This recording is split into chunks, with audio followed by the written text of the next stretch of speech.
Assalamualaikum warahmatullahi wabarakatuh. Waalaikumsalam warahmatullahi Waalaikumsalam warahmatullahi wabarakatuh. Waalaikumsalam warahmatullahi wabarakatuh. Iya, sebelum kita memulai pembelajaran kali ini, saya akan memperkenalkan diri terlebih dahulu. Nama saya Salsabila Laili Putrisari dari instansi Universitas Negeri Jakarta yang akan mengajar mata pelajaran Bahasa Indonesia tentang materi teks anekdot. Sebelumnya di sini teman-teman udah pada tahu belum teks anekdot itu apa? Oh, belum. Apa ya? Oh, belum. Yang udah tahu nggak apa-apa, kasih tahu aja sesuai dengan pendapat kalian tentang teks anekdot yang selama ini teman-teman pelajari itu apa aja sih? Kan pastinya di sekolahan itu ada lah ya sedikitnya belajar tentang teks anekdot, walaupun memang nggak begitu detail juga gitu. Kira-kira ada nggak yang tahu sedikitnya atau inget gitu tentang teks anekdot? Sindiran. Nah ya, ada lagi yang ingin berpendapat?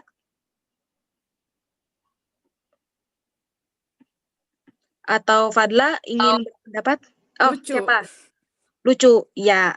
Ada lagi yang ingin berpendapat lagi tentang teks anekdot? Udah? Oh iya, oke. Sekarang kita beralih. Karena udah nggak ada lagi yang ingin disampaikan, sekarang kita beralih. Ini adalah salah satu contoh teks anekdot tentang kisah pengadilan tindak pidana korupsi. Ini teman-teman bisa simak ya sedikitnya. Nah, udah ya, oke. Nah, ini contoh teks anekdot. Jadi, ini tentang, kalau tadi kan kisah pengadilan tindak pidana korupsi ya. Nah, sekarang ini lebih ke judul aksi maling tertangkap CCTV. Ini bisa dibaca, jadi kedua teks anekdot ini memang tentang sindiran. Kalau yang pertama ini tentang sindiran kepada pengadilan, kalau yang kedua ini tentang sindiran kepada polisi ya, kalau bisa itu. Nah, sekarang kita ke pengertian teks anekdot. Tadi kan udah ada yang menyampaikan ya, teks anekdot ini lucu, terus juga sindiran. Nah, itu juga benar. Nah, untuk detailnya adalah cerita singkat yang lucu dan digunakan untuk menyampaikan kritik melalui sindiran terhadap orang banyak atau perilaku tokoh publik. Nah, benar sekali kalau misalkan teks anekdot ini memang terkesan lucu, terus juga singkat, dan biasanya juga saya tambahan dikit, ini nih kejadian-kejadian berdasarkan kehidupan nyata juga nih teman-teman. Jadi kalau misalkan ada kejadian-kejadian, kan kita nih banyak banget ya kejadian-kejadian seputar tentang pemerintahan, terus juga kejadian-kejadian tentang pendidikan dan segala macam. Nah, ini bisa dikemas kalau misalkan di teks anekdot, dikemas dengan hal yang lucu ataupun hal-hal yang ya lucu dan humoris, dan biasanya dia dibungkus juga secara singkat. Nah, ini nih tujuannya untuk menyindir tokoh-tokoh publik ataupun orang-orang banyak yang memang ada di kehidupan sekitar kita. Nah, biasanya kalau teks anekdot ini kalau misalkan kita kita telisik di kisah nyata ataupun kita telisik juga di kehidupan nyata tuh ada teman-teman. Jadi kalau misalkan kita mau tahu teks anekdot ini lebih dalam, kita bisa nonton stand up comedy. Nah, kira-kira udah ada yang tahu belum stand up comedy itu ada di mana biasanya? Ada yang pernah nonton? Halo? TV. Di TV. Di Trans TV. Oh. Di YouTube tuh. Ya, ada di YouTube. Oke, bagus. Di YouTube di Metro TV juga ada ya, di Kompas TV ada. Oke. Mohon maaf kalau misalkan salah, karena saya penikmat stand up comedy tapi nggak begitu tahu channelnya. Nah, itu juga kalau misalkan kita telisik nih, stand up comedy itu kata-katanya ada satirnya juga, ada satir, ada sindiran juga. Misalkan contohnya itu Pandji Pragiwaksono. Pandji Pragiwaksono ini kan salah satu komikus ya. Nah, beliau ini pernah membuat naskah stand up comedy itu menyindir pemerintahan ataupun menyindir bimbel, salah satu bimbel. Nah, sebenarnya di sindirannya beliau ini, bimbel yang beliau katakan itu adalah salah satu bentuk sindiran terhadap pendidikan yang ada di Indonesia. Nah, salah satu contoh gini ya, saya kasih tahu. Beliau ini menyindir tentang pendidikan bimbel yang ada di Indonesia, tentang cara cepat agar bisa conversation dalam bahasa Inggris selama 1 hari. Nah, itu kan kayaknya mustahil banget ya kalau dipikir ya. Dan itu sebenarnya menyindir kalau misalkan pendidikan di Indonesia ini terkadang nggak begitu fokus terhadap praktiknya, tapi lebih terfokus kepada teorinya. Nah, itu sebenarnya ada pesan yang ingin disampaikan dari naskahnya Panji Pragiwaksono ini. Sampai sini mungkin sudah bisa dipahami? Oke, kita lanjut ya sekarang ke fungsi dari teks anekdot ya. Oke. Fungsinya ini adalah menyampaikan tokoh kejadian yang menyangkut orang banyak atau tokoh publik. Ya, seperti yang saya sampaikan tadi, kalau misalkan teks anekdot ini memang untuk mengkomunikasikan secara langsung. Jadi dalam artian kalau misalkan kita punya keluh kesah, itu juga bisa menjadi suatu penghubung dari keluh kesah kita ini terhadap misalnya dari teks anekdot ini itu bisa jadi suatu komunikasi, yaitu suatu keluh kesah juga ya teman-teman. Jadi kalau misalkan nih ada yang ingin, maksudnya ada yang kurang puas dari apa ya, kayak terhadap sistem pemerintahan sekarang kan banyak banget ya permasalahan-permasalahan, entah omnibus law ataupun tentang pendidikan yang dirasa kayaknya tingkat pendidikan kita tuh nggak begitu maju, bahkan kita tuh kalah terhadap, maksudnya kalah dengan negara tetangga yaitu Malaysia sendiri, kita kalah. Nah, itu kita bisa membuat sindiran itu melalui teks anekdot kalau misalnya kita nggak bisa menyampaikan secara langsung gitu. Nah, sekarang kita lanjut next. Nah, mengidentifikasi struktur teks anekdot. Nah, teks anekdot ini memiliki 5 struktur. Yang pertama abstraksi, yang kedua orientasi, yang ketiga krisis, 4 reaksi, dan yang terakhir koda. Untuk abstraksi ini kita namanya juga abstraksi ya. Biasanya dia bersifat abstrak. Kalau misalkan abstrak itu kayak masih menerka-nerka, terus juga pastinya bersifat pendahuluan. Kalau misalkan di film itu pasti ada gimana ya, kayak kalau misalkan bahasa kitanya mah bahasa basi gitu, itu masuknya ke abstraksi gitu, itu bahasa basi. Dan biasanya dari bahasa basi ini sebenarnya bisa apa ya, kayak mengaitkan gitu loh kejadian-kejadian yang nanti akan terjadi gitu, walaupun masih abu-abu di bagian abstraksi ini. Lalu bagian yang kedua adalah orientasi. Orientasi, namanya orientasi ya. Pasti kalau orientasi kita akan berpikir bahwa bagian orientasi ini adalah bagian pendahuluan atau perawalan. Nah, ini di teks anekdot pun juga sama, pasti akan ada orientasi atau pendahuluan. Di pendahuluan ini biasanya ada pengenalan tentang tokoh-tokohnya, tentang peristiwanya, tentang permasalahannya dan segala macamnya. Jadi sebelum masuk nantinya ke permasalahan, akan diperkenalkan permasalahan-permasalahan itu di bagian orientasi atau pengenalan. Lanjut kita masuk ke krisis atau komplikasi. Seperti namanya, krisis atau komplikasi berarti dia lebih ke pada suatu permasalahan. Nah, biasanya krisis atau komplikasi ini juga adalah suatu inti permasalahan dan ini juga bisa bagian klimaksnya dari permasalahan tersebut. Jadi di dalam suatu teks anekdot, ketika ada suatu pembahasan tentang, misalkan ya saya ambil contoh tentang pembahasannya misalkan gini. Misalkan saya kasih contoh adalah omnibus law ya, sindiran terhadap omnibus law. Nah, di bagian krisis ini biasanya si tokoh yang disebut ini bisa juga kayak menyindir atau misalkan gini ya. Oke, sebentar. Nah, di bagian krisis ini misalkan gini. Kayaknya kita udah nggak itu lagi ya, udah kayaknya suara kita sepertinya udah bukan menjadi kayaknya suara kita hanya mainan aja deh. Buktinya mahasiswa-mahasiswa sekarang udah turun juga, sepertinya pemerintah nggak pernah mendengarkan hal itu, atau enggak misalkan gini, kayaknya rakyat sekarang menjadi boneka ya, atau enggak gitu. Jadi ini sebenarnya kalau teks anekdot tuh kayak krisisnya tuh pokoknya lebih kepada tingkat di mana itu tuh udah kena gitu loh, kayak langsung jelek itu sindirannya gitu. Jadi ada kata-kata sindiran dan memang itu udah bagian yang paling menarik gitu. Nah, kita masuk kepada reaksi. Reaksi itu adalah tanggapan atau respon krisis yang dinyatakan, mohon maaf ini nggak kebaca deh. Oh ya, Reaksi merupakan tanggapan atau respon atas krisis yang dinyatakan sebelumnya. Jadi gini. Nah, jadi misalkan nih, kan sebelumnya si tokoh ini udah menyampaikan ya apa yang ada di benaknya gitu sebelumnya. Nah, nanti ada tokoh kedua, dia menyampaikan reaksi kayak misalkan dari pernyataan si tokoh pertama. Misalkan tadi misalkan gini, si tokoh pertama ini bilang kayaknya suara rakyat udah nggak jadi itu lagi, udah bukan lagi suatu hal yang penting, melainkan itu hanya suatu guyonan gitu. Nah, dari reaksi ini, contoh reaksinya adalah si tokoh kedua ini akan menertawakan atau enggak kayak menyindir, oh iya benar, kayaknya suara kita hanya sebuah nyanyian aja ya gitu, atau enggak kayak hahaha benar juga ya, kayaknya pemerintah udah nggak peduli, atau enggak kayaknya pemerintah belum bangun deh dari tidurnya sampai-sampai nggak kedengeran suara kita. Nah, itu adalah suatu reaksi di bagian teks anekdot. Langsung kita ke koda. Koda ini seperti yang kita tahu ya, entah di cerita dongeng ataupun cerita anekdot ataupun cerita apa ya? Cerita lupa deh.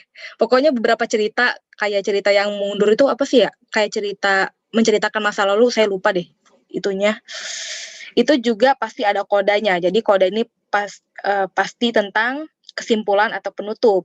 Nah, biasanya kalau misalkan mau menentukan koda juga itu pasti ada kata pada akhirnya ataupun akhirnya, jadi itu pasti udah masuk ke koda. Itu udah jelas banget ya. Ini udah ada contoh-contohnya kayak itulah, akhirnya, demikianlah. Nah, sebenarnya koda ini juga opsional. Jadi kalau misalkan di cerita-cerita lain itu biasanya wajib, kayak contohnya teks apa ya, dongeng. Itu dongeng nggak mungkin kan kalau misalkan nggak ada koda. Biasanya kalau di dongeng tuh pada akhirnya si semut berteman baik dengan misalkan berteman baik dengan kecoa misalkan ya, atau enggak pada akhirnya kura-kura mengakui pada akhirnya kelinci mengakui kekalahannya kepada kura-kura, misalkan kayak gitu. Tapi kalau misalkan di teks anekdot, untuk koda ini itu bisa jadi opsional. Dalam artian kalaupun gak ada koda juga ataupun menggantung di bagian reaksi itu sebenarnya nggak jadi masalah. Kan biasanya reaksi itu di bagian gantungnya adalah di bagian dialog ya atau dialog. Nah, itu sebenarnya nggak masalah kalau di teks anekdot. Oke, sekarang kita lanjut kepada ini contoh-contohnya. Ini saya langsung aja ya, tadi kan saya udah jelaskan secara panjang dan lebar tentang struktur-strukturnya. Nah, ini bisa dibaca, ini adalah salah satu contoh tentang aksi maling tertangkap CCTV. Nah, di bagian struktur ada abstraksi, di bagian abstraksi ini kurang lebihnya kata-katanya gini, seorang warga melapor kemalingan. Nah, di bagian orientasi, pelapor, Pak, saya kemalingan. Terus kata polisi, kemalingan apa? Terus kata pelapor, mobil Pak, tapi saya beruntung Pak. Terus, lah, kemalingan kok beruntung? Itu di bagian krisis. Nah, jadi ini udah kayak ada pertanyaan, lah, kemalingan kok beruntung? Krisis. Terus juga, iya Pak, saya beruntung karena CCTV merekam dengan jelas. Saya bisa melihat dengan jelas wajah malingnya. Nah, ini udah masuk ya. Pokoknya dibaca aja. Nah, pokoknya koda nih hanya bisa pasrah tak berdaya. Ini juga termasuk bisa juga bagian koda gitu. Udah bisa dipahami sampai sini? Apa kecepatan suara saya? Penjelasan saya? Halo? Tes. Tes suara dulu, ayo. Aman. Oke, aman ya. Oke. Kalau saya renyak-renyak teh. Iya, kenapa Fadlah? Tadi Fadil yang bersuara atau si Arya? Suaranya renyak-renyak. Renyak. Soalnya di rumah sinyalnya juga lagi jelek. Oh gitu. Semoga tetap bisa dipahamin ya ininya, materinya. Iya. Kalau nggak ada nanti bisa ditanya juga. Nah, sekarang kita lanjut ke menganalisis struktur dan kebahasan teks anekdot. Ya, teks anekdot ini sama seperti teks lainnya ya. Pastinya ada kebahasaan juga, struktur dan kebahasan teks anekdot ya. Lanjut. Ini untuk struktur kebahasan itu yang pertama menggunakan kalimat yang menyatakan peristiwa masa lalu. Pastinya teks anekdot juga merujuk kepada peristiwa masa lalu tuh seperti apa ya? Semisalkan ya kalau misalkan teks anekdot tuh pasti kayak misalkan pada suatu hari atau enggak pada pokoknya dia lebih merujuk kepada waktu-waktu yang lalu gitu. Jarang sekali teks anekdot ini menceritakan tentang masa yang sekarang lagi terjadi. Tapi sebenarnya nggak menutup kemungkinan juga ya masa yang sekarang terjadi. Cuma lebih tepatnya dia jarang membahas tentang masa depan gitu. Jadi biasanya menyatakan kalimat yang menggunakan peristiwa masa lalu. Lalu yang kedua menggunakan kalimat retoris. Kalimat pertanyaan yang tidak membutuhkan jawaban. Misalkan gini, sebagai seorang pelajar, apakah kalian perlu belajar? Sebagai seorang pelajar, perlukah kalian belajar? Itu kan sebenarnya nggak perlu dijawab ya. Atau enggak, apakah kalian tahu tentang, bentar dulu. Apakah dalam hati kalian, jangan. Apakah kalian di sekolah ini menginginkan suatu ilmu? Itu kan kayaknya nggak perlu dijawab ya kalau misalkan kayak gitu. Atau enggak, impian apa yang ingin Anda capai? Nah itu kayaknya nggak perlu dijawab juga sih. Jadi kalimat pertanyaan ini nggak membutuhkan jawaban karena sebenarnya jawaban itu kita tahu gitu. Jadi kayaknya nggak perlu banget untuk dijawab dan biasanya jawaban-jawaban itu adalah jawaban general juga. Jadi ini sebenarnya kayak kalimat retoris tuh cuma ingin ngetes dan biasanya kalimat retoris juga ada di teks-teks ceramah juga biasanya ada tuh kalimat retoris. Terus yang ketiga itu menggunakan konjungsi atau kata penghubung yang menyatakan hubungan waktu seperti kemudian dan lalu. Ya, jadi kayak kemudian, lalu, terus juga setelahnya, setelah itu juga masuknya ke kalimat penghubung waktu. Lalu yang bagian keempat menggunakan kata kerja aksi seperti menulis, membaca, berjalan dan sebagainya. Ya, karena jarang banget kayak tulis itu kayaknya nggak ada deh di teks anekdot yang memang dia nggak pakai kata kerja gitu. Pastinya dia pakai kata kerja kayak seorang polisi menangkap, kan nggak mungkin kan kayak seorang polisi tangkap itu kayaknya nggak mungkin gitu. Jadi biasanya menggunakan kata kerja aksi. Terus yang kelima menggunakan imperative sentence atau kalimat perintah. Jadi kata-katanya itu gini. Misalkan di bagian teks anekdot itu kayak polisi kan menangkap ya, misalkan gini kayak kasus korupsi, misalkan kayak polisi nih, contoh di teks anekdot polisi seharusnya gimana ya, kayaknya di sini ada deh contohnya. Sepertinya susah dijelaskan. Yang jelas dia pasti menggunakan kalimat perintah. Misalkan seharusnya polisi kerjanya misalkan polisi harusnya menangkap maling gitu. Misalkan itu kan biasanya ada kalimat perintah atau enggak kata-katanya tuh sebagai mahasiswa kita harus bergerak gitu kan. Kalau misalkan bergerak kita harus bergerak, biasanya ada kalimat perintahnya. Nah, terus menggunakan kalimat seru. Ini ya sebenarnya ya menggunakan imperative sentence dan menggunakan kalimat seru ini hanya ada di beberapa dialog aja. Jadi walaupun emang ada, tapi bukan berarti di setiap dialog ini ada. Jadi kalau misalkan nggak ada juga, itu apa ya, hal yang wajar juga sih kalau misalkan dibilang, karena nggak semuanya ada. Tapi yang jelas kalau untuk kalimat seru sih sebenarnya ada ya. Tapi maksudnya nggak semua dialog itu pasti ada. Jadi dalam artian dalam teks anekdot pun pasti ada aja yang nggak ada gitu. Maksudnya di dialognya pasti ada aja yang nggak ada kalau kalimat imperative sentence ini.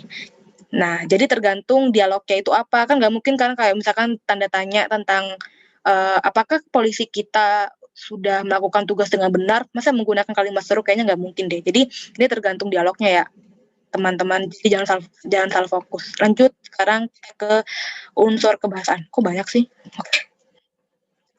Unsur kebahasaan. Yang pertama, kalimat yang menyatakan peristiwa masa lalu. Nih untuk contoh kalimatnya, pada puncak pengadilan korupsi politik, jaksa penuntut umum menyerang saksi. Nah, ini jadi ada kalimat peristiwa yang menyatakan masa lalu ini pada puncak pengadilan korupsi politik, jaksa penuntut umum menyerang saksi. Ini sebenarnya masuknya ke kalimat peristiwa menyatakan masa lalu ya. Oke. Nah, nih kalimat retoris nih yang seperti saya bilang tadi sebelumnya. Apakah benar, teriak jaksa, bahwa Anda menerima $5.000 untuk berkompromi dalam kasus ini? Ini kan sebenarnya nggak perlu dijawab ya, karena kalau dalam pengadilan juga, maksudnya gimana ya, kayak ini nih udah tahu gitu loh jawabannya, pastinya ya menerima gitu. Jadi nggak perlu dijawab lagi, karena udah ada kata korupsi ya. Pastinya nggak mungkin dong kalau misalkan dia nggak menerima, pasti menerima. Jadi itu adalah suatu pertanyaan yang nggak perlu dijawab, pasti jawabannya iya.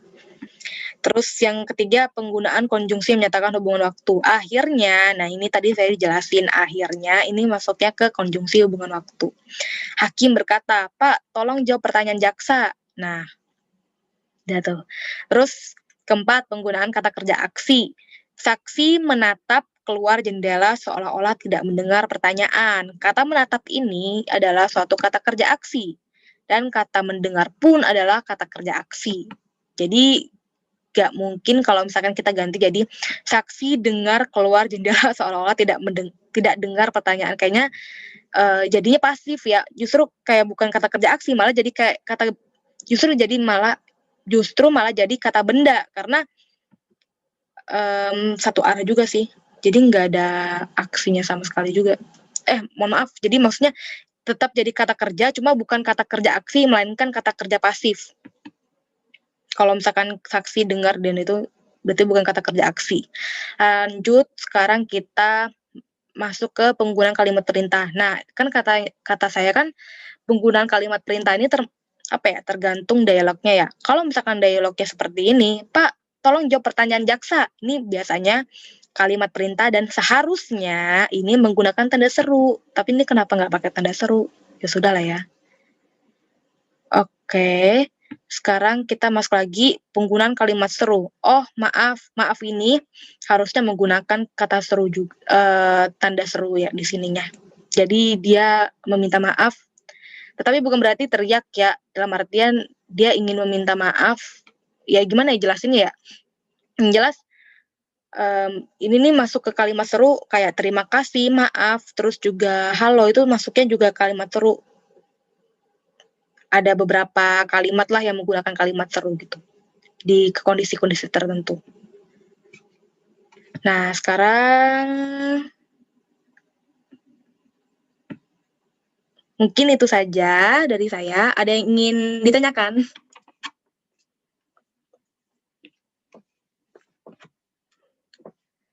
Panjang lebar juga tadi jelasin. Iya. Iya, silakan. Sejauh ini nggak ada sih.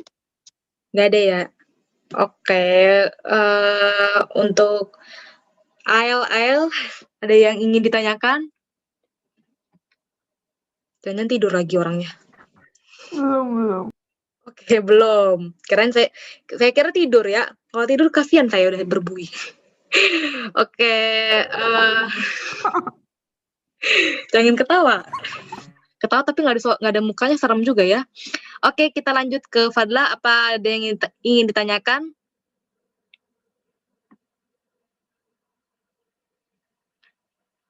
Oh iya. Halo? Sepertinya jaringan jelek ya. Kurang bagus sepertinya. Oke, kalau nggak ada, sekarang kita lanjut ke soal. Di sini saya akan berikan soal dan kalian harus jawab soal-soalannya.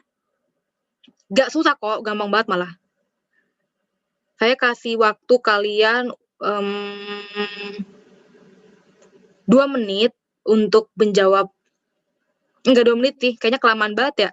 1 menit aja untuk menjawab dua soal ini. Nih, saya share screen. Nah, udah masuk share screen dari saya? Soal-soalnya? Udah. Nah, ini bisa kalian jawab soal-soalnya. 1 menit dimulai dari sekarang. Jadi lewat 34 udah harus selesai.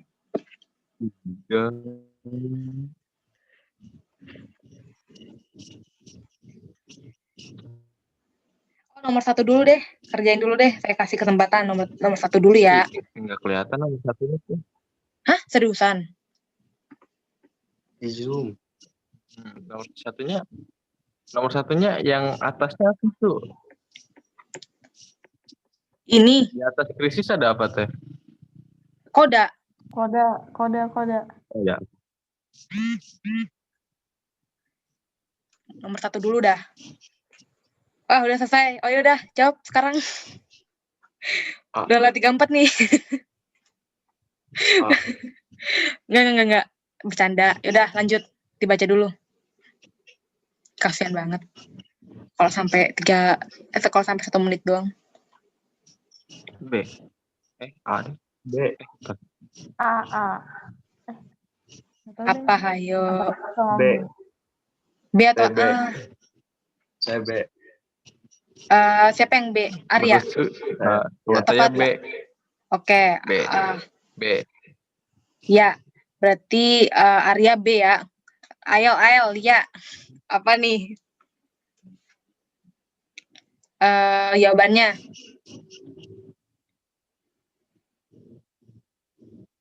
A kali A. Antara A sama B. Ya bener dong. Jangan bimbang. Nggak boleh perempuan milih 2. Harus milih 1. Iya, setia. Harus dia. Kalau misalkan milih 2 ntar jadi selingkuh lagi. Jangan. Milih 1. Jangan ngarang-ngarang ya. Sudah. Kontaknya jadi gini ya. Astagfirullah. Jangan labil, oke? Milih 2. Enak aja. Kalau disuruh makan juga pasti disuruh milih 1 kok. Tadi Ariandra udah jawab B. Sekarang B dan B. Oke, B. Nah, Fadla Ya, B. Fadla milih apa? Jawabannya. Kode. Halo? Pilih. Terus. Yang apa? Yok. Apaan yok? Baru masuk suaranya. Yang B. Yang B. Oke. Ya. Oke, kita simak. Benar jawabannya B. Karena yang pertama abstraksi, yang kedua orientasi, yang ketiga reaksi, keempat krisis. Mohon maaf. Yang pertama abstraksi. Ya, salah. Yang pertama abstraksi, yang kedua orientasi, yang ketiga krisis, yang keempat reaksi, dan yang terakhir adalah koda. Nah, benar. Oke. Tepuk tangan dulu dong. Udah nggak usah. Tepuk tangannya dalam hati aja. Oke, lanjut kita ke nomor 2. Silakan disimak dulu soalnya. Yang bukan ciri-ciri teks anekdot.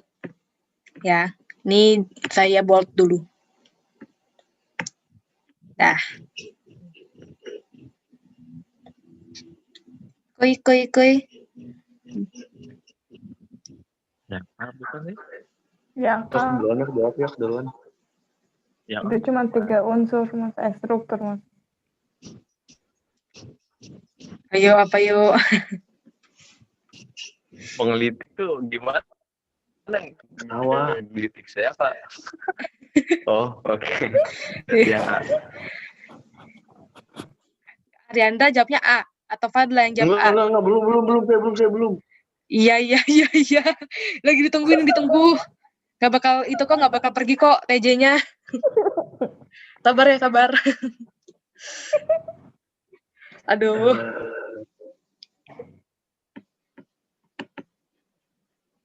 Tiga. D. Ariandra jawab D. Yok duluan yok. Udah tadi. Ini mau nyontek ya? Gak bisa gitu dong nyontek. Enak aja. Udah. Gak boleh nyontek. Yaudah saya D. D ya, Ariandra. Oke, dari simpan jawabannya di G Drive, jadi nggak bisa diganti. Oke. Di G Drive dong. Fadla, jawabannya apa? Ayam. Ayam. Moyok. Mau ayam. Iya, ayam. Enggak, maksudnya Ikan. Oke, Itu ayam. ayam bakar meten sih. Ya Allah, jadi lapar. Please jangan ngomong kayak gitu ya. Jadi lapar loh. ada nyare. Bisa-bisanya bahas makanan lagi di tengah malam gini. Oh, belum, Ding. Ya, Ayal, Lia, jawab apa? A. Kan tadi udah A. Oh ya, mohon maaf ya nggak denger. Biasalah. Kotanya. Ya, jawabannya salah semua. Tepuk tangan dulu. Bodoh. Iya, orang salah. Gimana sih? Jawabannya salah. Iya, udah. Enak aja ganti-ganti enggak? Salah. Enggak, udah salah tadi. Jawabannya. Menggelitik kali ya. Menggelitik kan. Enggak, salah. Bukan menggelitik jawabannya. Menggelitik kan Pesan makin dari moral. lucu. Iya. Tapi salah Berarti jawabannya. salah. Berarti D dong yang benar jawabannya. Enggak dong. Kan Ayo. menggelitik kan makin lucu. Karena lucu Yang B dia masa. tawa tergelitik-gelitik gitu. Udah, tak. Cowok selalu salah. Udah, yuk. Kita nggak pernah benar di moto cewek, yuk. Kok malah curhat kalian? Tak aja. Ya, emang kalian nggak bener. Yang jelas jawabannya bukan Yang ini B, ya. B. Yang B. B. F. Ah. F. Kan kamu udah salah. Kamu udah salah ya, sayang. Jawabannya Nggak. B sih. Iya, jawabannya B. Tapi kenapa strukturnya kenapa? Kenapa? Bukannya, bisa menanya nih. Bukannya yang namanya Kan ada 5 menyindir struktur. itu ada Gimana? pesan moralnya ya? Nah, ini saya ngikutin jawaban ini. Kunci jawabannya nggak bener berarti. Saya kan Nah, kunci berarti- jawaban. Nih, bentar ya. Kita analisis ya. Kenapa jawabannya bisa memiliki pesan moral? Ayo kita analisis dulu. Kenapa jawabannya bisa memiliki pesan moral? Karena terkadang teks anekdot itu nggak ada pesan moralnya sama sekali. Jadi nggak semua teks anekdot itu mengandung pesan moral. Kadang cuma sekedar menghibur aja, ataupun sindiran aja, tapi sebenarnya nggak ada pesan moralnya sama sekali. Coba dibayangkan. Ngomongin masalah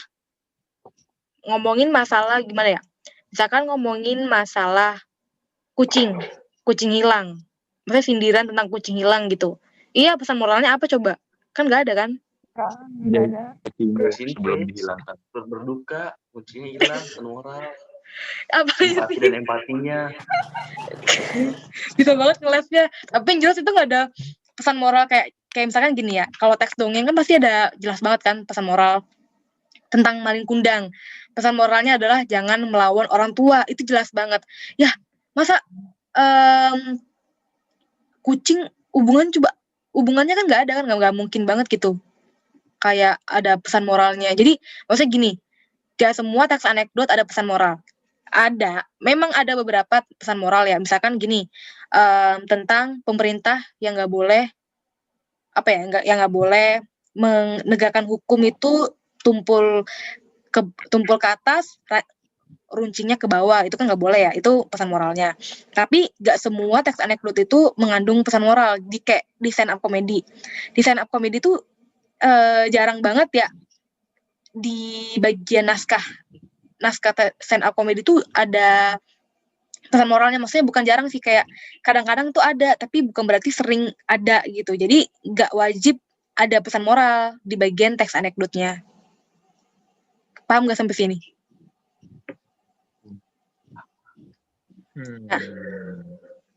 Paham. Tapi sebenarnya saya juga prefer juga sih sama jawaban yang A ini. Maksudnya kan berikut ini bukan ciri-ciri teks anekdot, itu struktur teks orientasi kritis reaksi ya. Saya nggak terima juga dong. Masa strukturnya cuma 3 doang? Kan harusnya 4 harusnya 5 ya. Saya juga setuju dong, itu kan singkat, padat, jelas. Nggak bisa dong. Kalau misalkan kayak gitu kan nggak bisa. Harusnya ini kayaknya ngantuk deh pembuat soalnya. Ya saya sendiri dong berarti. Ya udahlah ya. Koda. Iya, harusnya kan ada kodanya juga, ada kris. Ini abstraksi juga nggak ada ya. Harus ada. Iya kan, parah banget gak sih? Ini harusnya ada. Ini harusnya jawabannya ini kan ya. Ih, parah banget, parah. Iya. Kacau. Kacau ini kacau. Dah. Yang D berbentuk cerita dong, pasti. Nih, mau tau nggak kenapa berbentuk cerita? Enggak mau tahu. Ini kita analis. Udah pada ngantuk ya? Ini udah pada ngantuk atau udah pada liar sih sebenarnya? Mau dijelasin loh padahal. Kenapa berbentuk? Buat sama ngeleknya. Kenapa berbentuk cerita? Nah, jadi seperti itu kawan. Kenapa berbentuk cerita? Ya, karena berbentuk cerita kan udah dijelasin. Ya kenapa? Ya apa? Teks anekdot adalah suatu cerita berupa sindiran yang singkat. Apa sih ini? Ada apa ini? Lanjut. Ntar deh, gak paham parah. Kenapa ketawa? Enggak apa-apa. Itu kakak yang kakak Ayel itu ketawa-ketawa jadi nular. Oh, Anda membuat murid saya satu lagi jadi ketawa ya? Nggak apa-apa dah kalau seperti itu. Kita tidak perlu membuat pengajaran yang sangat-sangat tegang. Kita harus santai juga. Karena kalau tegang-tegang tuh kayaknya nggak pas banget ya di kondisi pandemi ini. Aduh.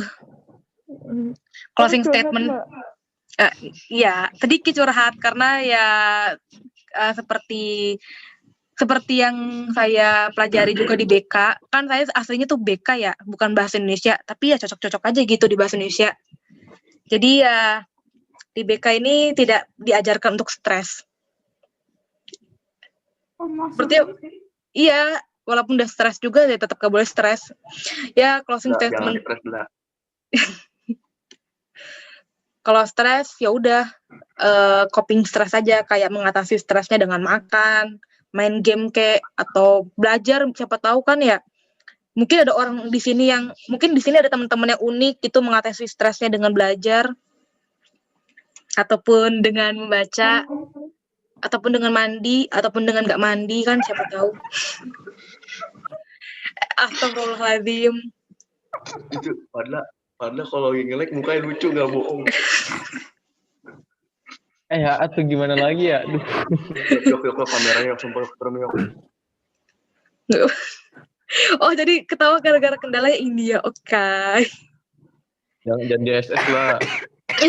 Nggak di SS kok. Udah 4. Kerekam paling. Nggak di SS. Itu saya udah direkamannya, ntar minta aja. Iya, ntar juga ke SS kok. Jadi closing statement saya adalah setelah ini kalian harus banyak-banyak belajar. Dah, intinya itu aja. Karena belajar adalah kegiatan menyenangkan.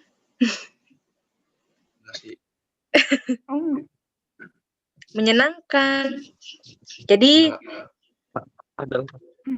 terus juga bahasa Indonesia adalah suatu hal yang paling menyenangkan di antara pelajaran yang lain. Paling menyenangkan banget. Tadi belajar itu apa? Belajar adalah suatu kegiatan yang menyenangkan. Suatu kegiatan yang menyenangkan. Kata siapa? Kata saya. Pencitraan dikit gitu. Bilang iya kayak. Kata Arianda lebih menyenangkan itu jualan teh, katanya gitu, Mas. Betul. Itu jualan juga belajar berniaga, belajar berbisnis. Wait. Masalahnya di sekolah itu tidak diajarkan cara berdagang. Kan belajar nggak cuma dari sekolah, belajar kehidupan. Enggak dong, belajar nggak cuma di sekolah aja. Kamu belajar di kehidupan. Kan? Enggak. Coba deh cari arti belajar. Kalau saya ya memahami tentang makna belajar waktu di pelajaran KBDP itu. Belajar itu bukan yang belajar monoton. Sebenarnya belajar itu bisa dari mana aja. Kalau yang di sekolah biasanya belajar formal, tapi kalau misalkan belajar yang ada di rumah kayak sekarang ini itu non formal. Jadi belajar itu bisa dari mana aja. Ini jangan di crop teh, ntar dimasukin ke kirim yang itunya lagi kata-kata itu doang. Gak tau deh kalau misalkan hilaf gimana ya. Aduh, gak bisa motongnya lagi. Udahlah, bodo amat. Oke. Kita langsung tutup aja daripada kemana-mana. Maksudnya di recordnya ditutup. Mungkin sekian dari saya. Kalau misalkan kalau misalkan salah-salah kata, ya mohon maaf, itu maklumi karena saya juga masih banyak belajar juga, dan teman-teman juga saya harap banyak belajar juga, nanti biar ilmunya pun makin dapat, makin banyak juga, nggak hanya dari saya, tapi juga dari tempat lain. Sekian dari saya, wassalamualaikum warahmatullahi wabarakatuh. Oh iya, Waalaikumsalam warahmatullahi tetap semangat wabarakatuh. belajar ya, belajar Sayonara. terus. Siap, Bu.